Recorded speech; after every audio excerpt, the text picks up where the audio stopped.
사무엘상 24장 1절부터 말합니다. 사울이 블레셋 사람을 따르다가 돌아오매 복이 그에게 구하여 가는데 보소서 다윗이 엔게디 방무지에 있더이다. 사울이 온 이스라엘에서 택한 사람 3,000을 보내고 바리과 그의 사람들을 찾아 들여서 바리로 갔으되 길가 양에 우리의 이른즉 굴이 있는지라. 사울이 그 발을 가리우려 들어가니라. 다윗과 그의 사람들이 그 굴 깊은 곳에 있더니 다윗의 사람들이 오셔서 여호와께서 당신에게 이르시기를 내가 원수를 내 손에 붙이니 내 손에 내 사람대로 그에게 행하라 하시더니 이것이 그날입니다. 다윗이 일어나서 사울의 그 옷자락을 가만히 빼니라. 그리한 후에 사울의 옷자락 뱀을 인하여 다윗의 마음이 찔려 자기 사람들에게 이르되 내가 스스로 여호와의 기름 부음을 받은 자의 줄을 치는 것은 여호와의 금하시는 것이니 그는 여호와의 기름 부음을 받은 자가 되리라 하고 다윗이 이 말로 자기 사람들을 금하여 사울을 해하지 못하게 하니라. 사울이 일어나 굴에서 나가 자기 길을 가니라. 그 후에 다윗도 일어나 굴에서 나가 사울의 뒤에서 외쳐가로되 내 주 왕이여 하매 사울이 돌아오는지라. 다윗이 땅에 엎드려 서라고. 사울에게 이르되 다윗이 왕을 해하려 한다고 하는 사람들의 말을 왕을 어찌하여 들으시나이까. 오늘 여호와께서 그에서 왕을 내 손에 붙이신 것을 왕이 아셨을 것이니라. 후기 나를 원하여 왕을 주기를 하셨으나 내가 왕을 아껴 말하기를 나는 내 손을 들어 내 주를 해치하여 아니하니 그는 여호와의 기름 부음을 받은 자가 되리라 하였나이다. 나의 아버지여 보소서. 내 손에 있는 왕의 옷자락을 보소서. 내가 왕을 죽이지 아니하고 그 옷자락만 베었은즉 나의 손에 악이나 죄가가 없는 줄을 아실지니이다. 왕은 내 생명을 찾아 헤아려 하시나 나는 왕에게 범죄한 일이 없나이다. 여호와께서는 나와 왕 사이를 판단하사 나를 위하여 왕에게 보복하시려니와 내 손으로는 왕을 해하지 않겠나이다. 옛 속담에 말하기를 왕은 악인에게서 난다 하였으니 악은 악인에게서 난다 하였으니 내 손이 왕을 해하지 아니하리이다. 이스라엘 왕이 누구를 따라 나왔으며 누구를 쫓나이까 죽은 개나 벼룩을 쫓으리니이다. 그런즉 여호와께서 재판장이 되어 나와 왕 사이에 판결하사 나의 사정을 살펴 신원하시고 나를 왕의 손에서 건지시기를 원하나이다. 다윗이 사울에게 이같이 말하기를 마침에 사울이 가로되 내 아들을 다해사 이것이 내 목소리나 하고 소리를 높여 울며 다윗에게 이르되 나는 너를 학대하되 너는 나를 선대하니 너는 나보다 어렵도다. 내가 나 선대한 것을 오늘 나타내었나니 여호와께서 나를 내 손에 붙이셨으나 내가 나를 죽이지 아니하였도다. 사람이 그 원수를 만나면 그를 평안히 가게 하겠느냐.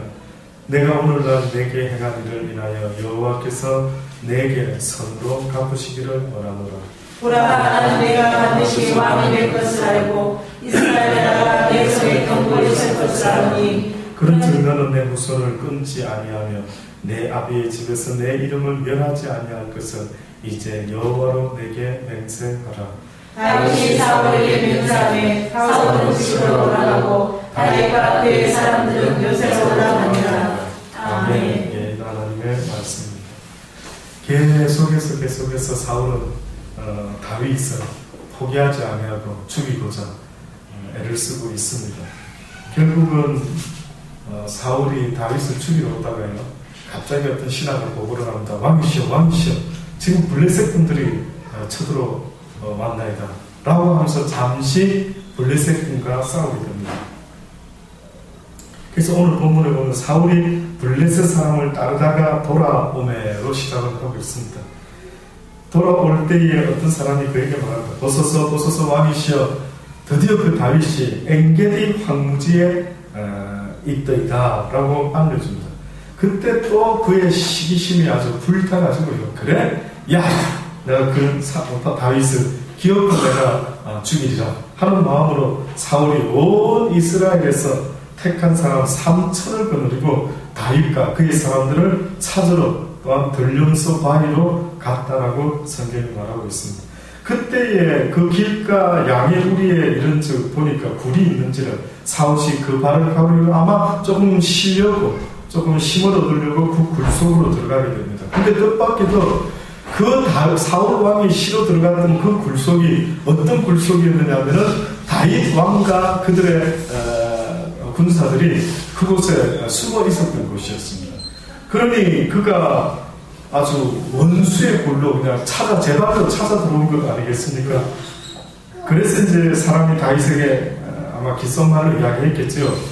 다윗이여 다윗이여 보소서 여호와께서 당신에게 이르시기를 내가 원수를 내 손에 붙이리라 라고 하지 않습니까? 그래서 내 속에는 선한 대로 그에게 행하라 하시더니 이것이 그날이니다 라고 이렇게 다윗에게 이야기를 한다. 한마디로 다윗이여 드디어 당신을 해하려고 하는 사울을 죽일 수 있는 기회가 생겼으니 이제 드디어 당신이 원하는 대로 원수를 갚으소서 라고 말하고 있는 것입니다.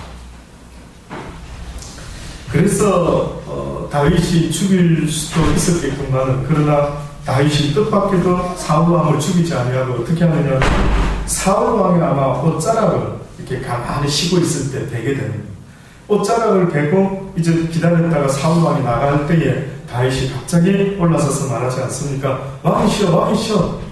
깜짝 놀라고 봅니다. 아니 너 다윗 아니냐? 예, 보소서 내가 당신을 죽일 수도 있는 기회가 있었고 하나님이 어떻게 보면 당신의 생명을 내 손에 붙이신 것 같은데, 그러나 나는 당신을 악으로 갚지 아니하고 이렇게 선대하지 않았나이까. 내 아버지여 보소서 내 손에 있는 왕의 이 옷자락을 보소서 내가 왕을 죽이지 아니하고 그 옷자락만 되었음즉 나의 손에 악이나 죄가가 없는 줄을 아실지니이다. 내가 왕을 해하려고 하는 마음이 없는데 왜 왕께서는 나를 자꾸만 해하려고 하나이까 하면서 어떻게 보면 그 애절함과 간절함이 어떠할까 한번 상상해 보셨습니까? 참으로 애절하지 않았을까라는 생각이 듭니다. 여호와께서 나와 왕 사이를 판단하사 나를 위하여 왕에게 보복하시려니와 내 손으로는 왕을 해하지 않겠나이다. 다시 말하면 만약에 당신과 나의 선악간에 누가 문제가 있는지를 안다면은 나는 당신에게 원수를 갚지 않을 것입니다.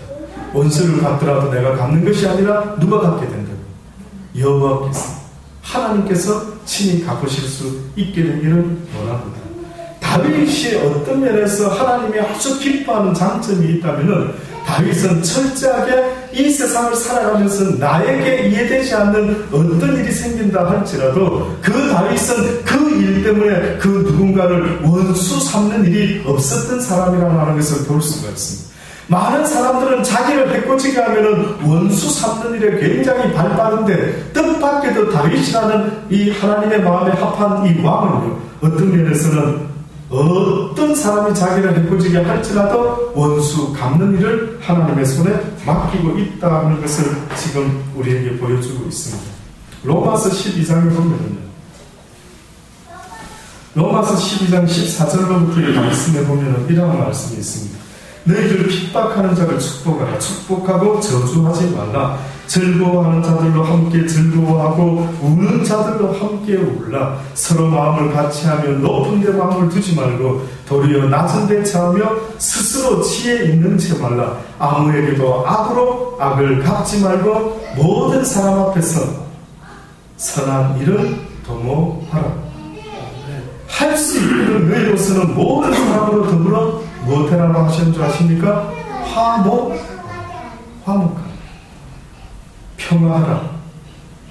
내 사랑하는 자들아, 너희가 친히 원수를 갚지 말고 진노하심에 맡기라. 기록되었을 때 원수 갚는 것이 내게 있으니 내가 갚으리라 라고 주께서 말씀하십니다. 내 원수가 오히려 줄이면은 먹이고 목마르거든 마시라. 그리함으로 내가 숯불을 그 머리에 쌓아 놓으리라. 악에게 치지 말고 선으로 악을 이겨라 라고 말씀합니다.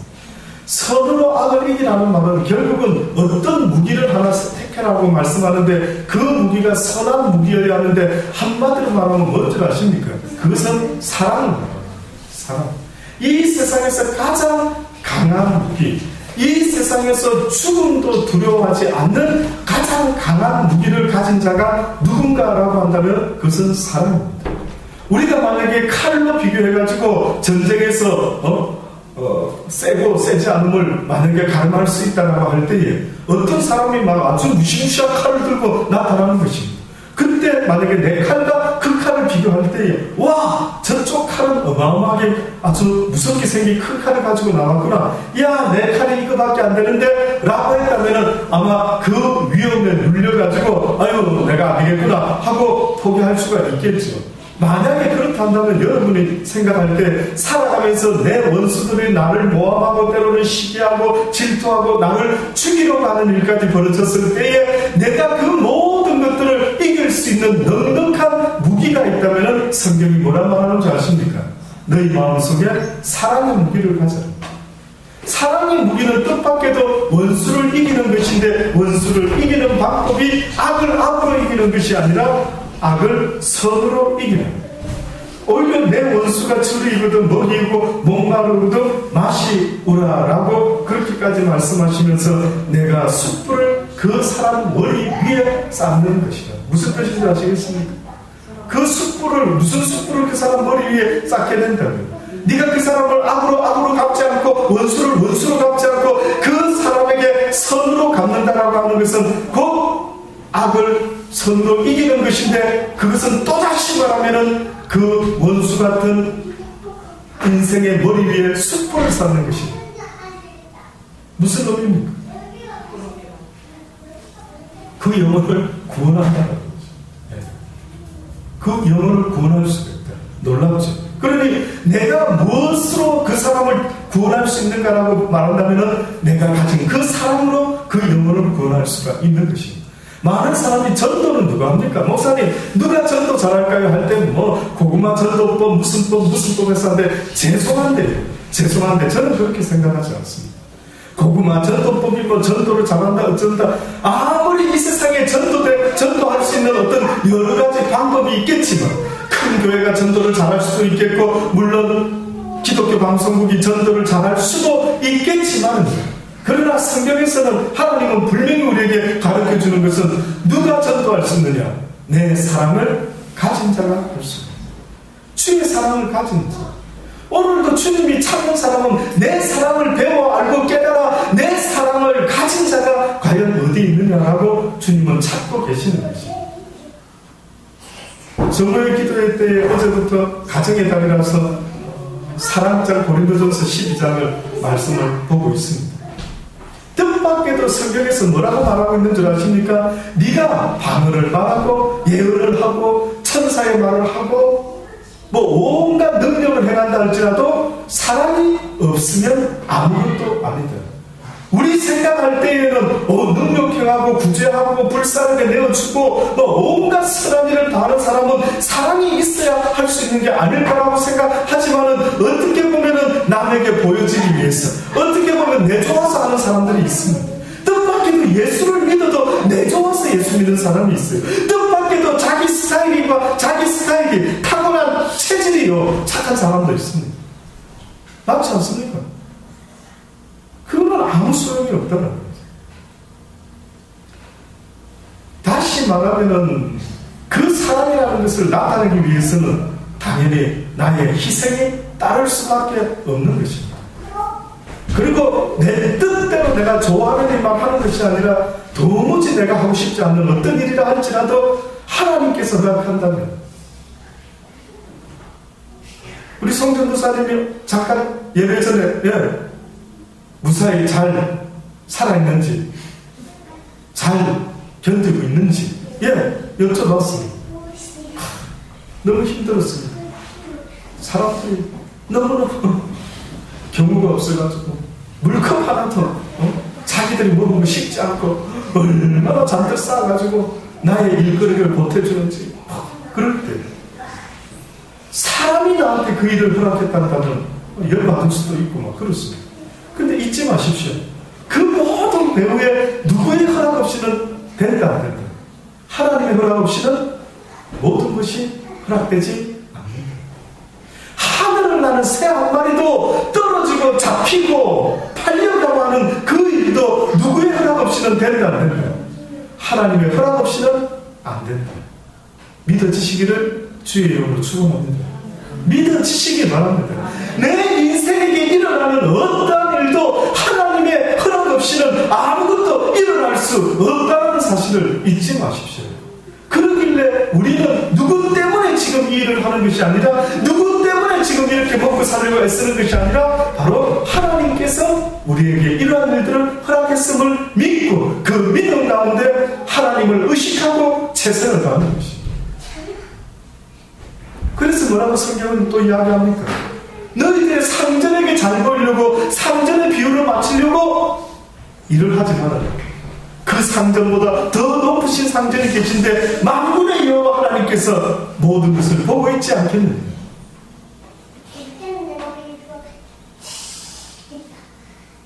그러니 요셉 같은 사람이요, 주인의 비율을 맞추고 일했던 사람이 아닙니다. 종으로 팔려났어요. 무슨 기분이 나겠습니까? 예? 여러분 혹시 종살이 해본 적 있습니까? 살면서? 없습니까? 참 감사하시기 바랍니다.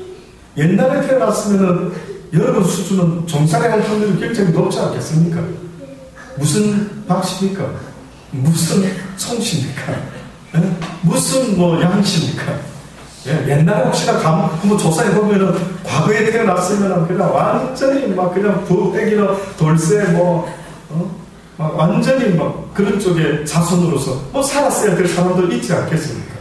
요셉은 아버지의 사랑을 몸소 아주 막 듬뿍 받은 아들로 자유인으로 살았던 사람이었습니다. 그런데 형들의 시기심에 의해서 그가 팔려갔을 때에 어떤 마음으로 살았는가를 좀 한번 다시 돌아보십시오. 요셉은 무슨 마음으로 살았을까? 요셉이라는 사람은 하루하루 보낼 때 나는 오늘 하루 무슨 생각을 했고 어제도 또한 무슨 생각을 했는데, 요셉이라는 사람은 종살이를 시작하면서 그의 머릿속에는 무슨 생각으로 가득 찼을까를 한번 생각해 보시라. 한번 배워보시라. 제발 좀 멋지게 사는 사람, 나중에 총리 대신이 된 애굽의, 이스라엘도 아니고 애굽의 총리 대신이, 그 당시 때 최고의 열강이었던 애굽의 총리 대신이 될 수 있었던 그 사람의 노하우가 뭔지를 좀 배워보자 이거죠. 나도 기왕이면 그렇게 한번 살아보고 싶어. 나도 기왕이면 내 인생에 고난이 있다 하지만 이 고난이 때로는 지나고 나면은 뭔가 열매를 거둘 만한 놀라운 어떤 모습으로 한번 서고 싶다라고 하면, 도대체 요셉은 어떻게 살았는가? 그 어려운 시기를 어떻게 보냈는가를 돌아봐라는 거죠. 어떻게 보냈겠습니까? 보디발이 봤을 때 분명히 요셉하고 기본적인 대화를 했겠죠. 야, 너 누구야? 물어봤겠지. 예, 요셉이라고 합니다. 그래? 너 어째 이렇게 종이 됐어? 뭐 말을 했는지 안 했는지 모르겠지만, 예, 어떤 힘든 억울한 일이 생겨서 제가 사실은 이렇게 종이 되게 됐습니다. 원래는 종이 아니었습니다. 저희 아버지는 야곱이라는 분이신데 만군의 여호와 하나님을 섬기며 평생도록 그분의 말씀을 쫓아 사셨던 분입니다. 저도 어렸을 때부터 우리 아버지의 하나님을 배우고 그렇게 말씀을 쫓아 살아오고 있는 요셉이라고 하는 사람입니다. 뭔가 이야기 안 했겠습니까? 그래? 너의 하나님이 어떤 하나님인데? 뭐 조금 들었던 것 같아요. 제 생각에. 왜냐? 너의 하나님이 너와 함께하는 것을 내가 보는도다. 그러면 최소한 요셉은, 야, 너의 하나님이 원하던데 보디발을 물어보지 않았겠습니까? 너의 하나님이 도대체 너한테 네 아버지를 통해서 무엇을 가르치는 하나님이었는데, 내가 아는 애굽의 신도 많이 있는데 너의 신은 뭐라고 가르치는데 물어봤겠죠. 잘 모르지만 그러나 어떻게 보면은 요셉이 그랬을 겁니다. 때로는 인생은 어려운 일이 있고 힘든 일이 있을 수 있겠지만, 그러나 나의 하나님께서는 어떤 어렵고 힘든 일이 있을지라도 죄를 짓지 말아라. 어떤 어려움 속에서라도 하나님의 말씀을 어기는 자가 되지 말고 그 모든 일에 있어서 순종하는 마음으로 거기서 최선을 다할 줄 아는 자가 되어라고 나의 하나님은 나의 아버지를 통해 또 나에게도 말씀해 주셨습니다. 그래? 좋은 말이군. 알았어. 하고 이제 살아가지 않겠습니까? 그런데 보니까 정말로 이 요셉이라는 아이가요, 이렇게 어렵고 힘든 집안일을 하는데도 불구하고 얼마나 하나님 앞에서 주어진 일에 최선을 다하고 있는 것을 보니까 깜짝 놀란 것입니다. 와, 저 아이가 말로만 신을 믿는 자가 아니구나. 그때는 말로만 신 이야기를 하고 자기의 유익을 위해서라면 수단과 방법과 양심을 팔아먹는 일들이 얼마나 많이 그때도 있었겠습니까? 그런데 보디발이 보니까 와, 어째서 저 아이는 저렇게 성실하게 일할 수 있을까? 한마디로 보디발이 봤을 때 수많은 종들을 대해봤지만 너와 같은 종은 처음 봤다. 너와 같은 종은 처음 봤다. 갑자기 보디발의 마음까지 움직이면서요. 보디발이 뭐라고 이야기하냐면 네가 모든 내 집안의 대수간의 일을 맡아라. 네가 맡아서 해. 결국은 그 보디발의 성실함과 그 하나님 앞에서의 그 모습이 결국 보디발의 마음까지도 움직인 거죠. 저는 우리 전도사님이 그 경험들 청소년 상담센터에서 근무하고 있는 저는 본 적이 없는 그 교양 없는 것 같은 고뇌들의 마음도 전도사님의 모습을 통해서 와, 어째 저런 사람이 있지? 이때까지 여기서 일하는 사람 수많은 사람을 내가 봤건만은 어떻게 미련스럽게 몸으로 때우라는 그 뜻이 아닙니다. 요셉은 지혜로운 사람이었습니다. 내가 할 일과 하지 못할 일을 분명히 구별할 줄 아는 사람. 한때 사모가요, 여러분이 아는 것처럼 건강하다 보니까 교회를 자기가 몸으로 때우는 일들이 많았어요. 올 때에 막 애들 노는 거, 그 외국인 교회에서 혹시 컴플레인이 들어올까 막. 그러면 교인들은 다 나와서 이제 가려고 하는데 사모 혼자 안 보이는 겁니다. 그 혼자서 어디서 일하다가 나타나고. 제가 한 번은 불렀어요. 당신이 그렇게 몸으로 때우고 열심히 하는 건 참 보기 좋은 수도 있는데 어떤 면에서 믿음 약한 성도들이 볼 때는 부담스럽다. 자칫 부담스럽다. 하려면 같이 하든지 말려면 말든지 때로는 하나님이 뭘 하시는 줄 아십니까? 먼저 네가 할 일이 네 역할이 뭔지를 때로는 내가 몸으로 때워야 되면 때워야 되지만 그렇지 않으면은 내가 권한이 있다면은 지혜롭게 해서 함께 일을 차차차차 맡아가지고 일을 삼박하게 잘 끝낼 수 있도록 하나님께서는 네 지혜를 어디다 두고 쓰는 거야. 네 지혜. 너의 지혜와 지식을 어디다 써먹을 거냐. 그러니 제가 말하는 것은 몸으로 때워라는 이야기가 아닙니다. 지혜롭게 해라. 지혜롭게. 예. 내가 할 수 있는 최선의 아이디어를 택해서 가만히 있어. 어떻게 하면 이걸 더 실속 있게, 어떻게 하면 더 폭나게, 어떻게 하면 더 멋지게 해낼 수가 있을까? 하나님 지혜를 주시옵소서 해서 지혜로운 자가 되라는 그 이야기입니다. 저는 요셉이 몸으로 때웠다고 생각하지 않습니다. 그런 사람은 많습니다. 몸으로 때우는 일을 하는 그 힘센 사람은 세상에 많습니다. 요셉이라는 사람이 그 소년이 무슨 힘이 그렇게 강했겠습니까? 그런데 무슨 일을 하는 거 보니까 지혜롭게 하거든요. 무슨 일을 하는데 보니까 딱 이치에 맞게끔 아주 지혜롭게 아주 굿 아이디어를 가지고 일을 착착착착 하는 걸 보고 뭔가 보디발이 얘한테 맡기면 어때요? 모든 일이 잘 돌아가겠구나. 얘한테 맡기면 무슨 일이든 따따따따따 아주 멋지게 일이 돌아갈 수가 있겠구나라는 것을 느껴서 그 아이에게, 그 소년 요셉에게 모든 걸 다 맡겼다라고 성경이 말하고 있지 않습니까? 그러니 원수를 갚을 생각을 하지 말고 어떤 환경과 어떤 사람이 나에게 원수 같아 보이는 그런 일이 있을지라도 그 원수를 긍휼히 여기는 그 마음으로 악을 선악으로 이기지 말고 악을 이길 수 있는 유일한 방법이 선인데 그것은 곧 사랑의 마음입니다. 사랑입니다.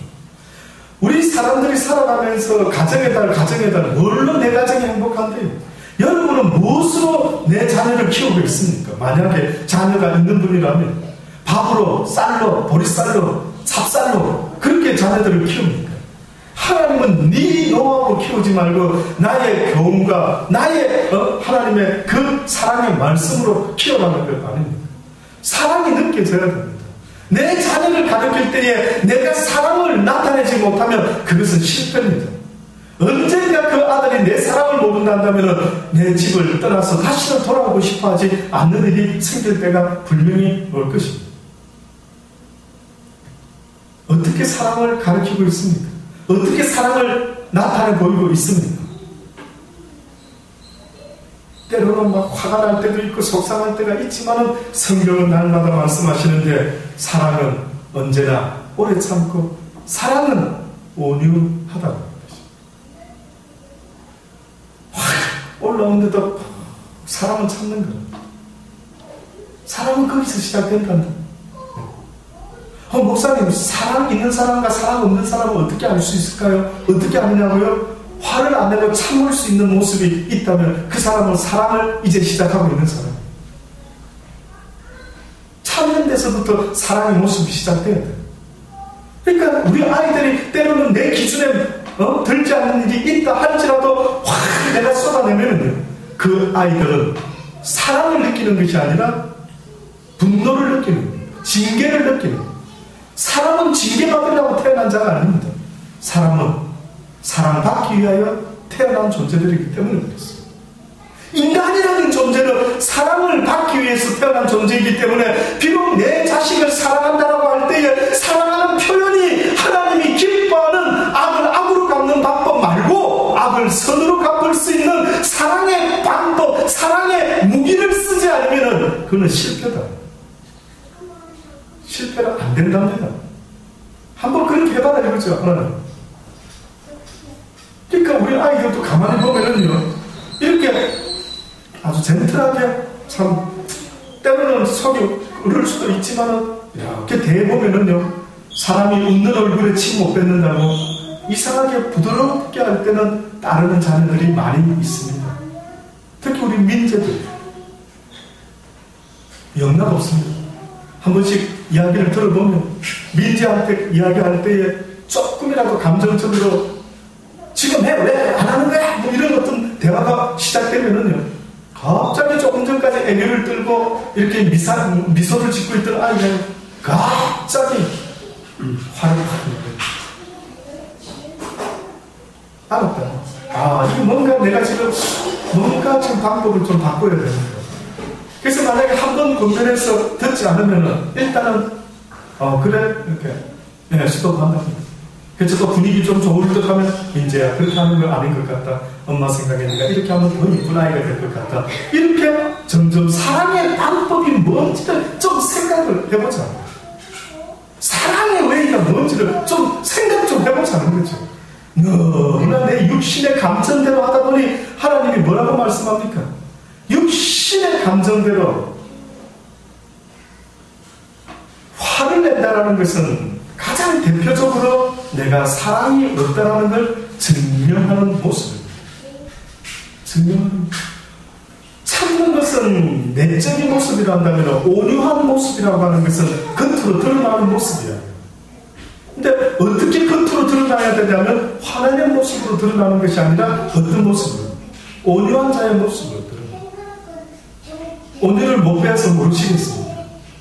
여러분 오늘 저녁에 집에 가셔서 거울을 쳐다보시기 바랍니다. 여러분 얼굴이 온유한지 거울을 가서 한번 제발 보시기를 바랍니다.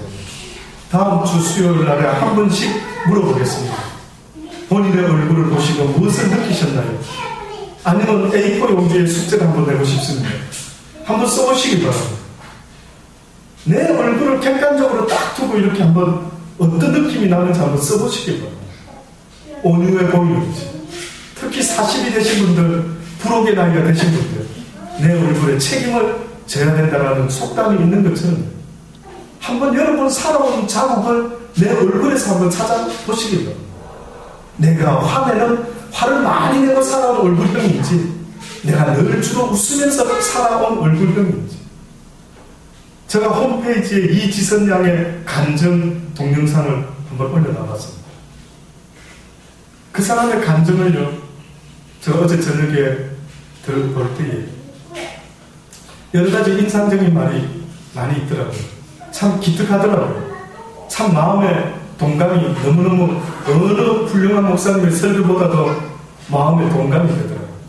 그것 중에 한 가지가 자기를 죽이시면 오히려 낫겠는데 왜 살려놓으셔가지고 그 화상을 입은 그 삶에서 수술을 몇 번을 한지 모르고 일본에 또 마지막으로 수술하러 큰 수술하러 가다 1년 동안 있다가 또 다시 돌아오고 어느 순간에 자신의 얼굴을 볼 용기가 없어서 거울을 보지 않았다.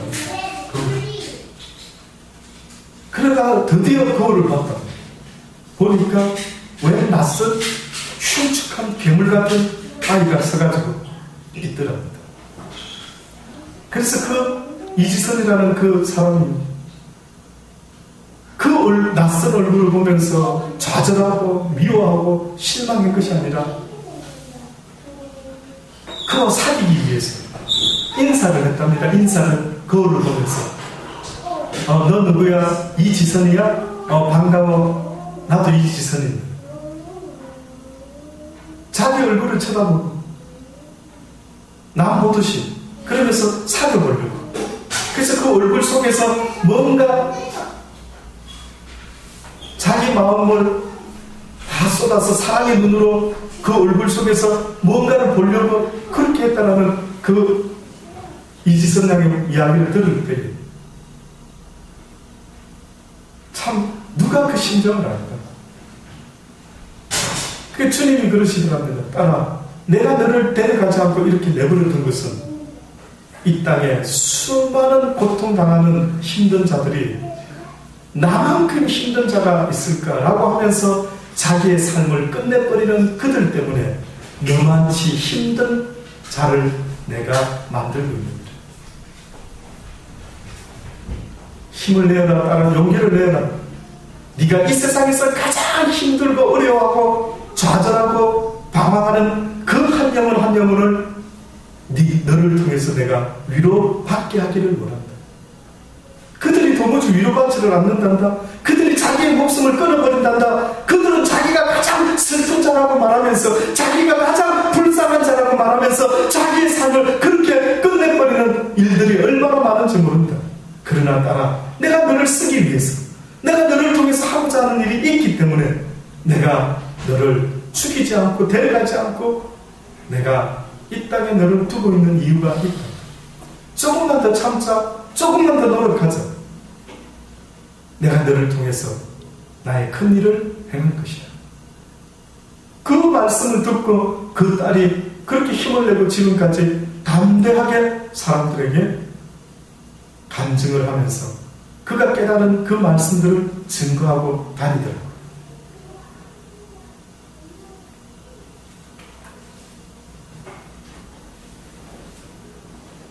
참 그런 걸 생각해 볼 때는 야, 과연 나는 어떤 생각을 가지고 살아가고 있는가라는 것을 다시 한번 돌아보지 않을 수가 없는 것이에요.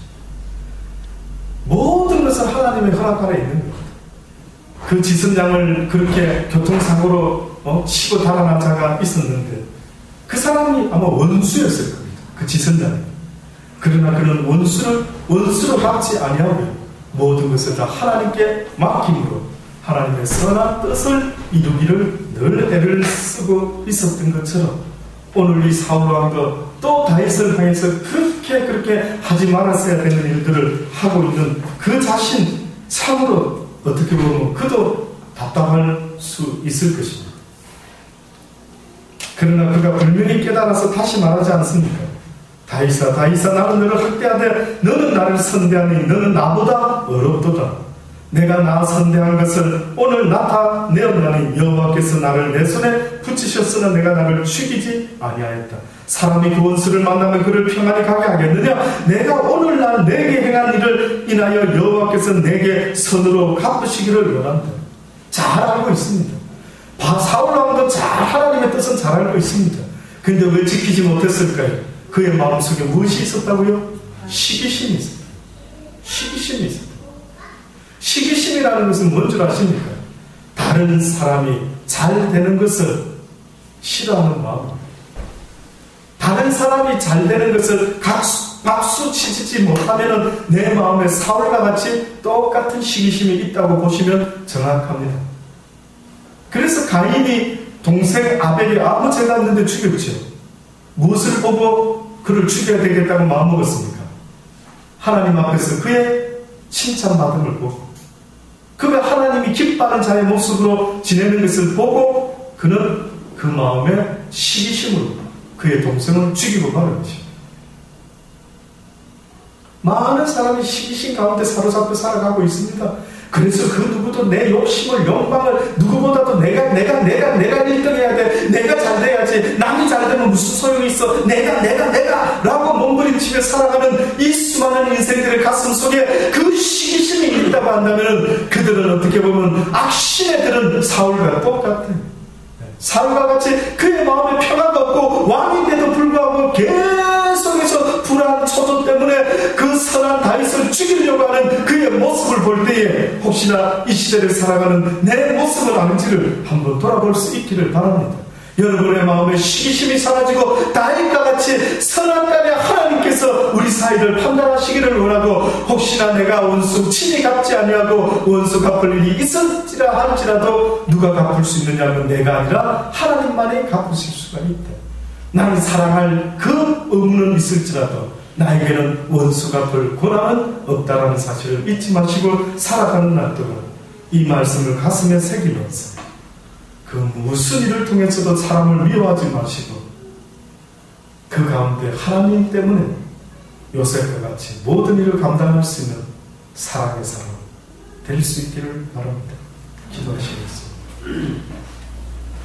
좋으신 하나님 아버지, 그렇습니다. 우리도 누군가에게 사랑받으면 좋아하면서도